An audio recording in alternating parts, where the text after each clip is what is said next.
अंबेडकरवादी पत्रकारिता को आगे बढ़ाएं। अपना खुद का नेशनल बहुजन मीडिया खड़ा करने के लिए दशशूद्र की आर्थिक मदद करें। आप स्क्रीन पर दिए गए अकाउंट नंबर में सीधे अपनी आर्थिक मदद भेज सकते हैं। इसके अलावा यूपीआई, पेटीएम, फोन पे और गूगल पे के जरिए भी आप हमारी मदद कर सकते हैं। आपकी ये छोटी सी मदद एक बड़े मिशन को कामयाब बनाने में अहम भूमिका निभाएगी। जय भीम। बाबा साहब डॉक्टर अंबेडकर के 50 महान विचार। पुरुष नश्वर है और विचार भी। एक विचार को प्रसार की उतनी ही आवश्यकता है जितनी एक पौधे को पानी की, अन्यथा दोनों सूख और मर जाएंगे। धर्मनिरपेक्ष राज्य की अवधारणा पश्चिम की उदार प्रजातांत्रिक परंपरा से प्राप्त होती है। राज्य निधि द्वारा संचालित किसी भी संस्था का इस्तेमाल धार्मिक शिक्षा के उद्देश्य के लिए नहीं किया जाएगा, चाहे वह धार्मिक शिक्षा राज्य या किसी अन्य संस्था द्वारा दी गई हो। एक इतिहासकार जो इतिहास का जन्मदाता है, महान कार्यों का संरक्षक, गुमनामी का दुश्मन, अतीत का गवाह, भविष्य का निर्देशक है। सटीक, ईमानदार और निष्पक्ष होना चाहिए। जुनून से मुक्त, मतलब भय, असंतोष या स्नेह से निष्पक्ष और सच के प्रति वफादार होना चाहिए।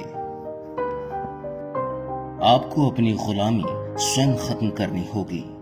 भगवान या एक महामानव पर इसके उन्मूलन के लिए निर्भर न रहें। याद रखें कि संख्यानुसार लोगों का बहुमत में होना पर्याप्त नहीं है। सफलता पाने और बनाए रखने के लिए उन्हें हमेशा सतर्क, मजबूत और स्वाभिमानी रहना होगा। हमें स्वयं अपनी राहों को आकार देना होगा। हिंदू धर्म में विवेक, कारण और स्वतंत्र सोच के विकास के लिए कोई गुंजाइश नहीं है। धर्म अंतर्निहित मूल विचार व्यक्ति के आध्यात्मिक विकास के लिए एक माहौल बनाने के लिए है। इस स्थिति में यह स्पष्ट है कि आप हिंदू धर्म में अपने व्यक्तित्व का विकास नहीं कर सकते हैं। मेरी राजनीति का आधार इस प्रस्ताव में निहित है कि अछूत हिंदुओं का एक उपविभाजन या उपधारा नहीं है और वे भारत के राष्ट्रीय जीवन में एक अलग और विशिष्ट तत्व हैं। लोकतंत्र सरकार का एक रूप नहीं है, बल्कि सामाजिक संगठन का एक रूप है। लोग और उनके धर्म का न्याय सामाजिक नैतिकता के आधार पर सामाजिक मानकों के द्वारा किया जाना चाहिए। किसी अन्य मानक का कोई अर्थ नहीं है।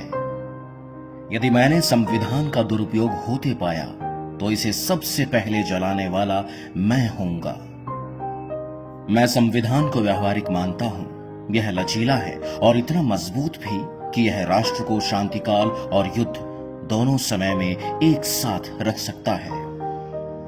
वास्तव में अगर मैं ऐसा कहूं कि अगर नए संविधान के तहत कुछ गलत हुआ तो इसका कारण यह नहीं होगा कि हमारे पास एक बुरा संविधान था।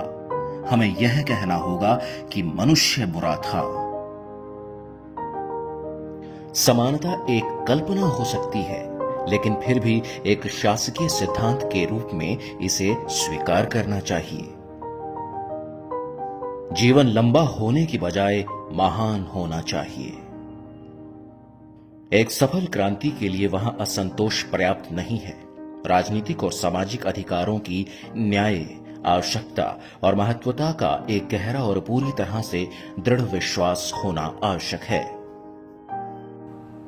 अधिकार तभी वास्तविक है जब उपाय उनके साथ हैं।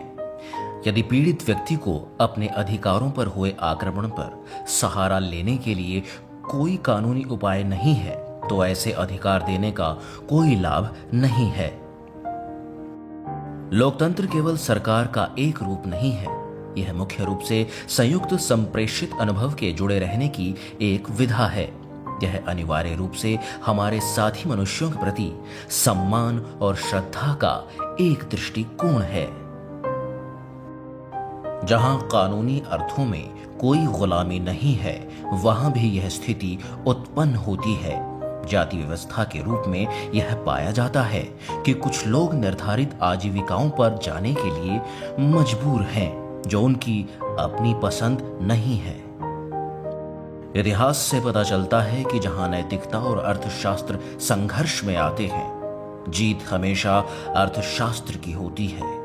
निहित स्वार्थों को स्वेच्छा से वापस लेने के लिए कभी नहीं जाना गया है, जब तक कि उन्हें मजबूर करने के लिए पर्याप्त बल न हो।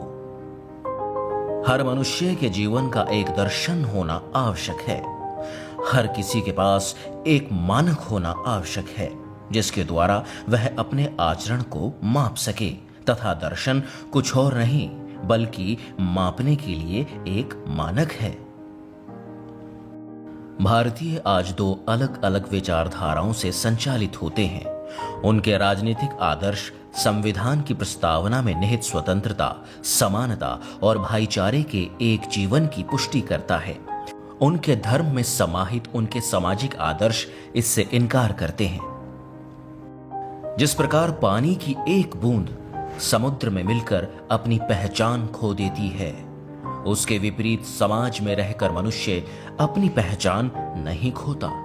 मनुष्य का जीवन स्वतंत्र है।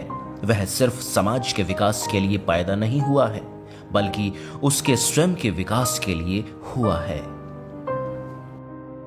बौद्ध धर्म के मौलिक सिद्धांत स्वतंत्रता, समानता और भाईचारा है। बौद्ध धर्म शूद्रों का धर्म कहा जाता था। केवल एक ही व्यक्ति था जिसने अलगाववाद और अस्पृश्यता के खिलाफ अपनी आवाज उठाई, और वे बुद्ध थे।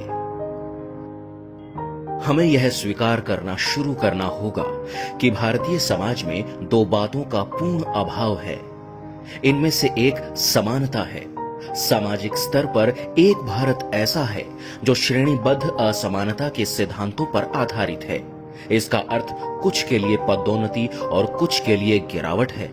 आर्थिक स्तर पर हमारे पास एक समाज है जिसमें कुछ के पास विशाल खजाना है, जबकि ज्यादातर घोर गरीबी में रहते हैं। जाति के विनाश की दृष्टि से संतों के संघर्ष का समाज पर कोई प्रभाव नहीं था। एक व्यक्ति के मूल्य स्वयं सिद्ध और स्वयं स्पष्ट हैं। यह उसे भक्ति करने से नहीं आए हैं।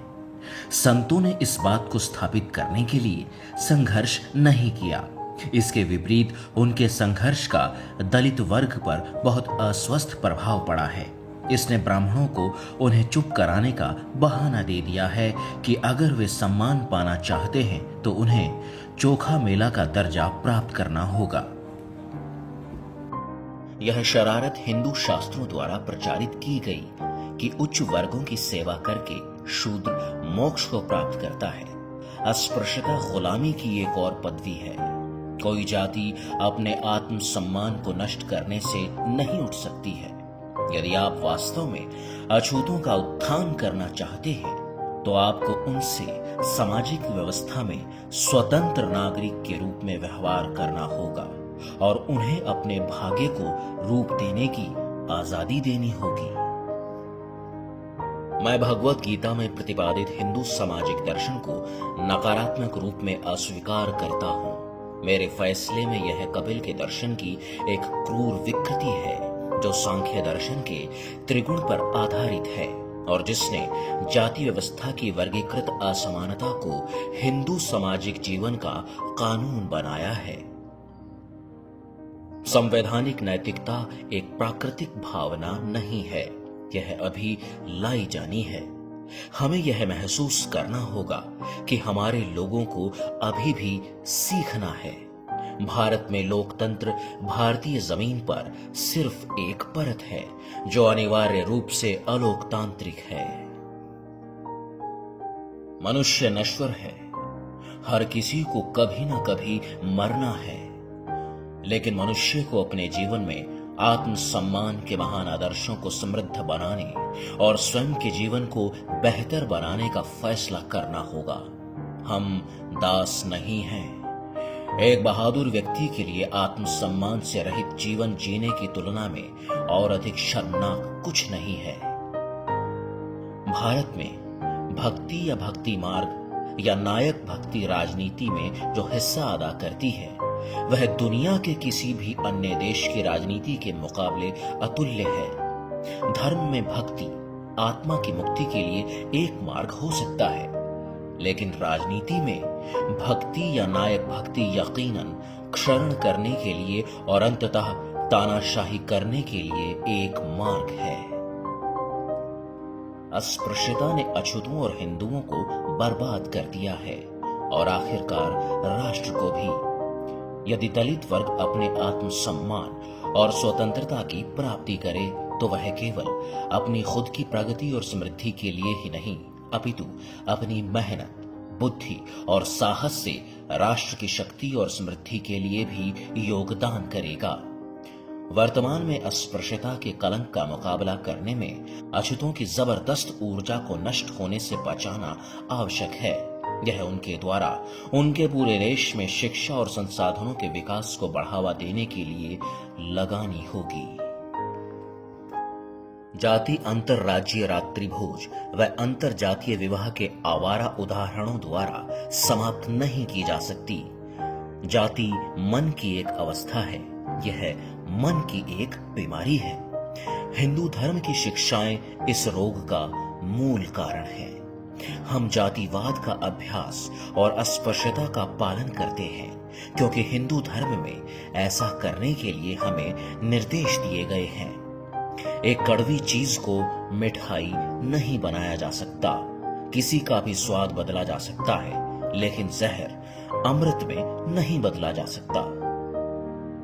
मुझे सबसे बड़ा झटका इस बात का है कि मेरा समुदाय अभी भी अपमान की स्थिति को इसलिए स्वीकार करता है क्योंकि जाति के हिंदू अब भी उन पर हावी हैं। आपको अपने स्वयं के बल पर भरोसा करना होगा। आप इस धारणा को झकझोर कर समाप्त कर दो कि आप किसी भी तरह से किसी भी समुदाय से नीच हो। भारत में अल्पसंख्यकों ने राजभक्ति पूर्वक बहुमत के शासन को स्वीकार कर लिया है, जो मूल रूप से एक सांप्रदायिक बहुमत है और एक राजनीतिक बहुमत नहीं है। बहुमत को अपने कर्तव्य का एहसास करना है कि उसे अल्पसंख्यकों के खिलाफ भेदभाव नहीं करना है। अल्पसंख्यक रहेंगे या नहीं, यह बहुमत की इस आदत पर निर्भर करेगा।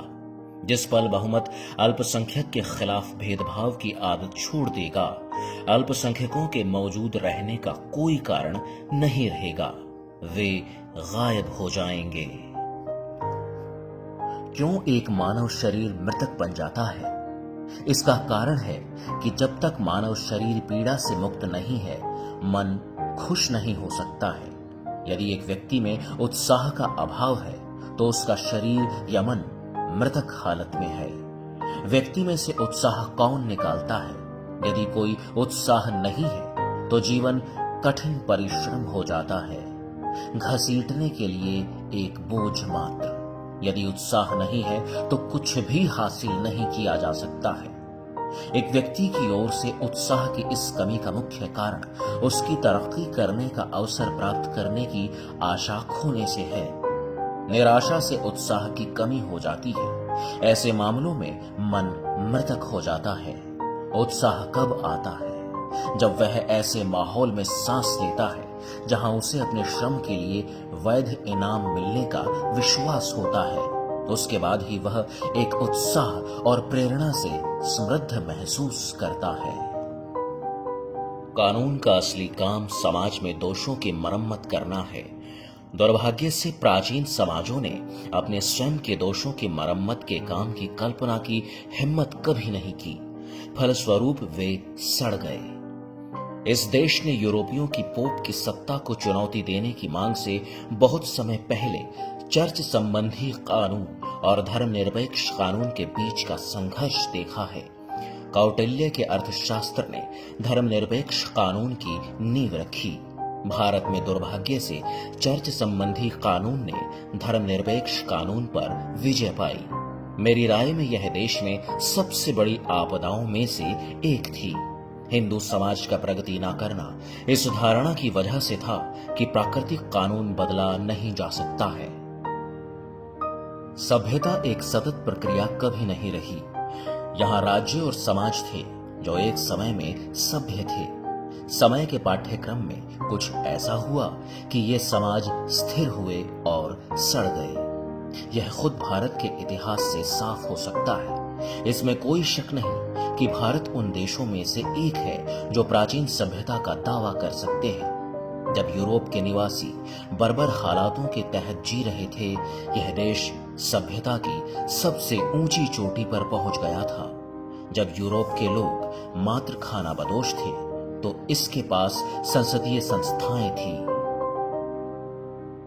मैं एक समुदाय की प्रगति महिलाओं द्वारा हासिल प्रगति के आधार पर मानता हूं। जो कोई भी निजी उद्यम और व्यक्तिगत लाभ की खोज पर आधारित सामाजिक व्यवस्था की कार्यप्रणाली का अध्ययन करता है, उसे एहसास होगा कि कैसे यह व्यक्ति के अधिकारों का, जिस पर लोकतंत्र टिका हुआ है, का अगर वास्तव में उल्लंघन ना सही नजरअंदाज करती है। कितने लोगों को जीवन जीने के क्रम में अपने अधिकारों को त्यागना पड़ता है। कितने लोगों को स्वयं को निजी नियोक्ताओं द्वारा शासित होना पड़ता है। भारत एक अजीब देश है और उसके राष्ट्रवादी और देशभक्त अजीब लोग हैं। भारत में एक देशभक्त और एक राष्ट्रवादी वह है जो खुली आंखों से देखता है कि उसके अपने साथी मनुष्यों के साथ मनुष्यों जैसा व्यवहार नहीं करते, लेकिन उसकी मानवता इसका विरोध नहीं करती। वह जानता है कि बिना कारण के पुरुषों और महिलाओं को उनके अधिकारों से वंचित कर रखा है, लेकिन यह मददगार कार्रवाई के लिए उनकी नागरिक भावना को चुभन नहीं देता है। वह पाता है कि लोगों की एक पूरी श्रेणी सरकारी नौकरियों से वंचित है, लेकिन वह न्याय और निष्पक्ष होने की अपनी भावना को नहीं जगाता है। भारत और समाज को घायल करने वाली सैकड़ों बुरी प्रथाएं उसके द्वारा मनाई जाती हैं, लेकिन वे उसे घृणा का अनुभव नहीं देती। देशभक्त का एकमात्र रोना उसे और उसके वर्ग के लिए शक्ति है। मैं खुश हूं कि मैं देशभक्तों के उस वर्ग से संबंध नहीं रखता हूं। मैं उस वर्ग से आता हूं जो लोकतंत्र पर अपना रुख रखता है और हर रूप में एकाधिकार को नष्ट करना चाहता है। हमारा उद्देश्य जीवन के सभी क्षेत्रों, राजनीतिक, आर्थिक और सामाजिक में एक व्यक्ति एक मूल्य के हमारे आदर्श के अभ्यास का एहसास करना है। वॉल्टर बगेहोत ने चर्चा से सरकार के रूप में लोकतंत्र को परिभाषित किया। अब्राहम लिंकन ने लोगों द्वारा और लोगों के लिए एक सरकार के रूप में लोकतंत्र को परिभाषित किया। लोकतंत्र की मेरी परिभाषा है सरकार का एक रूप और एक पद्धति जिससे सामाजिक जीवन में क्रांतिकारी परिवर्तन बिना रक्तपात के लाया जाता है। यही असली परीक्षा है। यह शायद सबसे गंभीर परीक्षा है, लेकिन यदि आप सामग्री की गुणवत्ता की पहचान कर रहे हैं तो आपको उसका सबसे गंभीर परीक्षण करना पड़ेगा। हमें मात्र राजनीतिक लोकतंत्र से संतुष्ट नहीं होना है। हमें हमारे राजनीतिक लोकतंत्र को एक सामाजिक लोकतंत्र बनाना है। राजनीतिक लोकतंत्र तब तक नहीं रह सकता जब तक यह एक सामाजिक लोकतंत्र पर ना टिका हो। सामाजिक लोकतंत्र का क्या अर्थ है? इसका अर्थ जीवन का एक तरीका है जो स्वतंत्रता, समानता और भाईचारे के सिद्धांतों को पहचानता है। स्वतंत्रता, समानता और भाईचारे के इन सिद्धांतों को अलग वस्तुओं के रूप में नहीं देख सकते।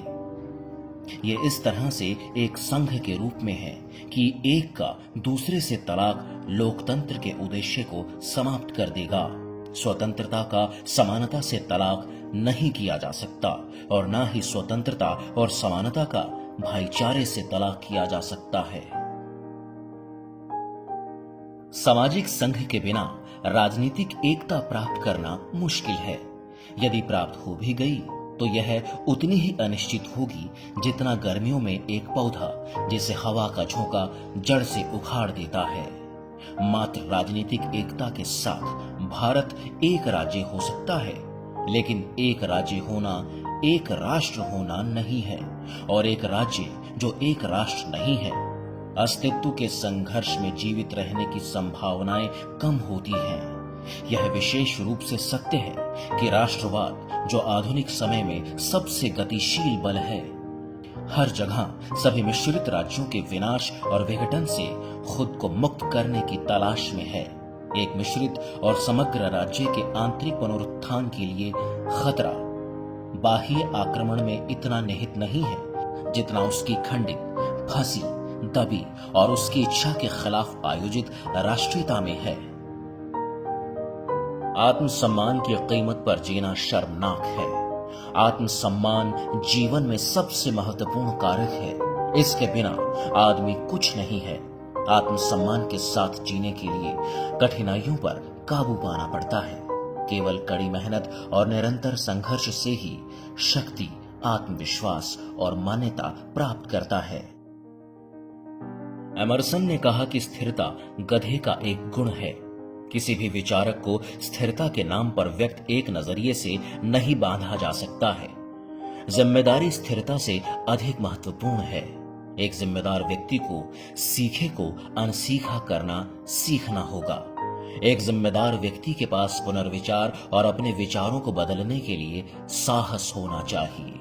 बेशक सीखे को अनसीखा करने और अपने विचारों को पुनर्गठित करने के लिए अच्छे और पर्याप्त कारण होने चाहिए। पुनर्विचार करने में कुछ अंतिम नहीं हो सकता। हम सबसे पहले और सबसे आखिर में भारतीय हैं। जाति ही भारत को एक राष्ट्र बनाने के मार्ग में सबसे बड़ी रुकावट है। अगर भारत को एक राष्ट्र बनाना है तो जाति को समाप्त करना होगा और इसके लिए जाति की शिक्षा देने वाले धर्मशास्त्र को डायनामाइट से उड़ाना होगा। मुझे वह धर्म पसंद है जो स्वतंत्रता, समानता और बंधुत्व सिखाता है।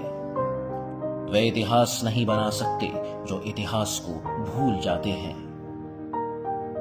शिक्षित बनो, एकजुट रहो और संघर्ष करो। बाबा साहब के इन विचारों को हमने वेलीवाड़ा और पराहया स्ट्रीट की वेबसाइट से साभार लिया है। कुछ विचार हमने बाबा साहब की पुस्तकों से लिए हैं। अंग्रेजी से हिंदी में इसका अनुवाद मुकेश कुमार ने किया है।